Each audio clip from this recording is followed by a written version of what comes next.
سیاتی علی الناس زمان لا یبال المرء ما اخذ من امن الحلال ام من الحرام او کما قال علیہ الصلاۃ والسلام۔ محترم سامعین، نبی کریم صلی اللہ تعالی علیہ وسلم نے اپنے اس فرمان عالی شان میں قیامت کی ایک علامت کا تذکرہ کرتے ہوئے فرمایا کہ لوگوں، تمہارے اوپر قیامت کے قریب ایک ایسا زمانہ آئے گا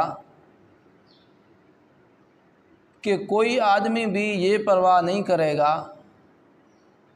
کہ اس کا یہ کمایا ہوا مال حلال ہے یا حرام۔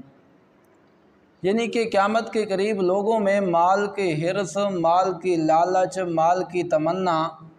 اتنی زیادہ بڑھ جائے گی کہ ان کی خواہش ہوگی کہ کسی نہ کسی طریقہ سے مال آئے صحیح۔ اب وہ کس طریقے سے آ رہا ہے، جائز طریقے سے آ رہا ہے یا ناجائز، حلال طریقہ سے آ رہا ہے یا حرام طریقہ سے، یہ جو کاروبار میں کر رہا ہوں یہ کاروبار کیا میرا جائز بھی ہے یا نہیں شریعت کی روح سے، وہ اس کی پرواہ نہیں کرے گا۔ اور دوسری بات کہ وہ رشوت کے طریقے سے کمائے گا، سود کے طریقے سے کمائے گا، چوری، ڈاکو، ڈکیتی کرے گا، مختلف طریقوں سے مال کو کمانے کی کوشش کی جائے گی، دن رات محنت کی جائے گی، لیکن حلال اور حرام کی پرواہ نہیں کی جائے گی۔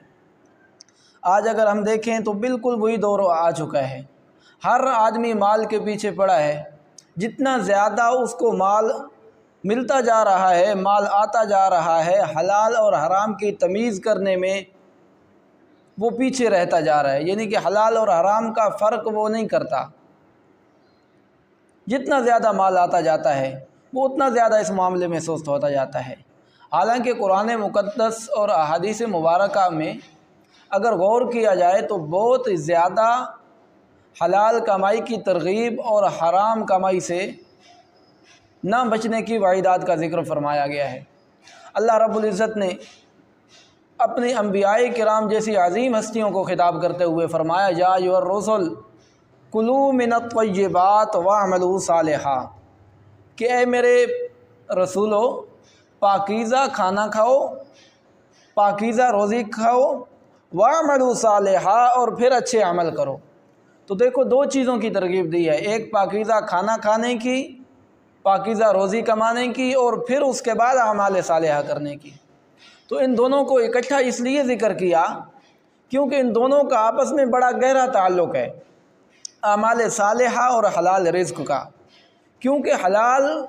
کھانے والے آدمی کو ہی اعمال صالح کی توفیق ہوتی ہے۔ جو آدمی حرام کھاتا ہے، حرام کمائی کرتا ہے، اس کو اعمال صالح کی کبھی توفیق نہیں ہوتی، زندگی وہ اسی میں ہی گزار دیتا ہے، نماز کی طرف، روزے کی طرف، اللہ رب العزت کے احکامات کی طرف، نبی مکرم صلی اللہ تعالی علیہ وسلم کی سنت کی طرف اس کو کبھی توفیق نہیں ہوتی۔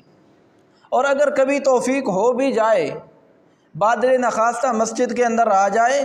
کوئی اچھا کام کر بھی لے، تو اللہ رب العزت فرماتے ہیں میں اس کا وہ اچھا کام قبول نہیں کرتا۔ جس آدمی کے پیٹ میں ایک لقمہ حرام کا چلا گیا، نبی کریم صلی اللہ تعالی علیہ وسلم نے فرمایا اس ایک لقمے کی وجہ سے اس کے 40 سال کی عبادت گئی،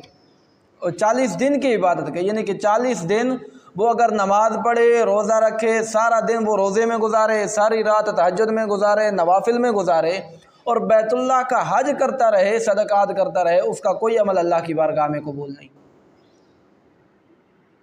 اور اسی طریقہ سے آپ نے فرمایا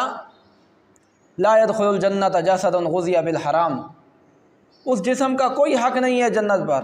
یعنی کہ جنت کے اندر جانے کا اس کو کوئی حق ہی نہیں جس کی پرورش حرام کمائی سے ہو۔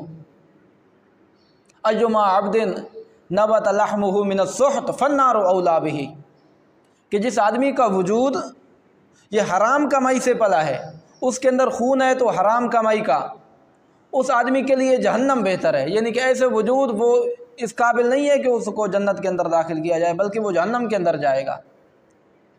تو بے شمار نقصانات ہیں حرام کمائی کے۔ ایک تو یہ کہ اولاد کو حرام کمائی کھلائے گا تو اللہ رب العزت کی بارگاہ میں تو مجرم ہے ہی ہے، وہی اولاد کل کو اسے جوتے مارے گی،